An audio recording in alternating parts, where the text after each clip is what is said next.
ताबडतोब उचलबांगडी करा आणि जेल त्यांच्याकडे आत्ताच्या घटकेला जे जेल हेडक्वार्टर्स आहे ते पण काढून घेतलं पाहिजे किंवा यांना सस्पेंड करून यांच्यावर इन्क्वायरी करा।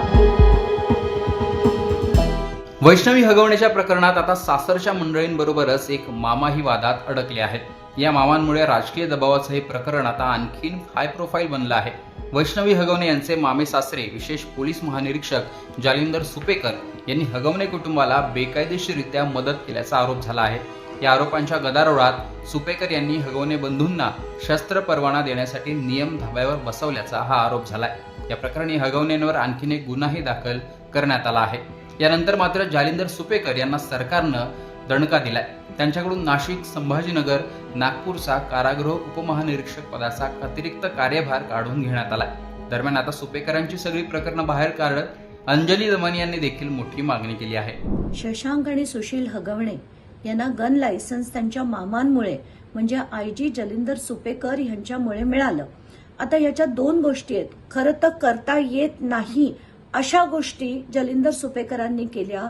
पहिलं म्हणजे त्यांच्या जीविताला कुठल्याही प्रकारचा धोका नव्हता तरीही त्यांना गन लायसन्स देणं हा गुन्हा आहे। दुसरं की त्यांचा पत्ता जो आहे तो पुणे ग्रामीण मधला होता, तो पुणे अर्बन मध्ये दाखवला गेला।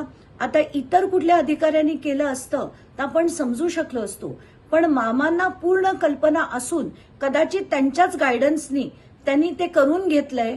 हा गुन्हा नंबर 2 आणि म्हणूनच मी स्ट्रॉंग पत्र गृह मंत्रालयाकडे लिहून तिथून मागणी करणार आहे की त्यांची ताबडतोब उचलबांगडी करा आणि जेल त्यांच्याकडे आत्ताच्या घटकेला जे जेल हेडक्वार्टर्स आहे ते पण काढून घेतलं पाहिजे किंवा यांना सस्पेंड करून यांच्यावर इन्क्वायरी करा।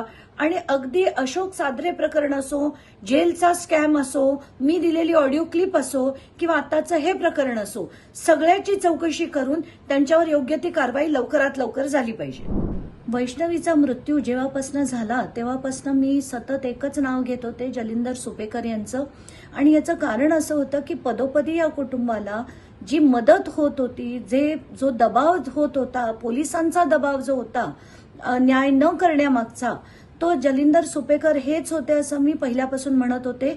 आणि आज त्याचाच मोठा खुलासा झालाय की शशांक आणि सुशील यांच्या जे गन लायसन्स होतं ते देखील सुपेकरांमुळेच दिलं गेलं। ही माहिती माझ्याकडे शुक्रवारी आली होती। कंटिन्युअस मी त्याचा फॉलोअप घेत होते। माझ्याकडे जी माहिती येत होती ती मी गृह मंत्रालयाकडे पाठवत होते। मग आत्ताची आलेली ऑडिओ क्लिप असो, सादरे प्रकरण असो किंवा जेलचा घोटाळा असो, तर मला असं वाटतं की अशा अधिकाऱ्यांना तात्काळ सस्पेंड केलं पाहिजे किंवा त्यांना कंप्लीट साईड पोस्टिंग दिली पाहिजे की त्यांच्यावर इन्क्वायरी झाली पाहिजे आणि त्यांना शिक्षा देखील झाली पाहिजे। कारण खरंच जे न्याय होताना दिसत नाही आपल्याला तो अशा अधिकाऱ्यांमुळे आहे आणि पदाचा गैरवापर करून त्यांनी जे हगवणे कुटुंबाला मदत केली त्याच्यावर माझा आक्षेप आहे।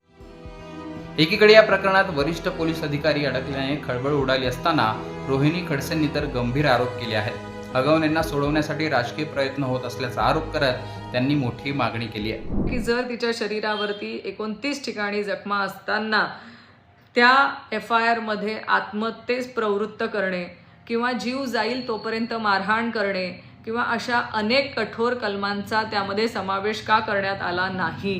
कुठेतरी आरोपींना मदत होईल अशा रीतीने ती FIR नोंदवल्या गेली होती का? की ज्या FIRचा आज आरोपी असलेल्या लोकांना मदत होते आहे आणि त्याच FIRच्या आधारावरती आज आरोपींचे वकील हे वैष्णवीच्या चारित्र्य हननापर्यंत पोहोचलेली त्यांची मजल गेलेली आहे। कारण FIR नोंदवताना राहिलेल्या त्रुटी हे त्याचं कारण आहे। माझी या निमित्ताने राज्याचे मुख्यमंत्री देवेंद्र फडणवीस साहेबांना विनंती आहे की ह्या केसमध्ये कुठेतरी राजकीय दबाव आहे का, कुठेतरी पोलीस यंत्रणेवरती दबाव आहे का? कारण जे आरोपी आहेत ते राजकीय पक्षाशी निगडीत आहेत, त्यामुळे कुठलाही दबाव पोलिसांवरती असू नये अशी सगळ्यांची अपेक्षा असताना ह्या केसमध्ये पोलिसांची जी भूमिका आहे ती संशयास्पद आहे। माझी आपल्याला विनंती आहे की वैष्णवी हगवणेंची केस ही आपण CID कडे वर्ग करण्यात यावी।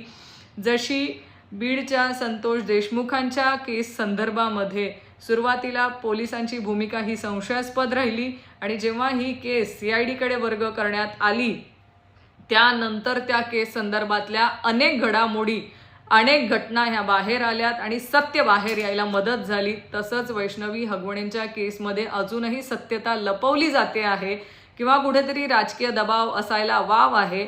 माझी विनंती आहे ही केस लवकरात लवकर CIDकडे वर्ग करण्यात यावी जेणेकरून वैष्णवीला न्याय मिळेल.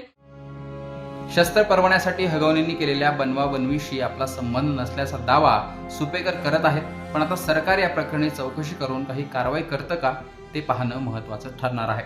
हगवणे प्रकरणात एक एक गोष्टी उलगडत जात आहेत. याविषयी तुमचं मत कमेंट बॉक्समध्ये सांगा.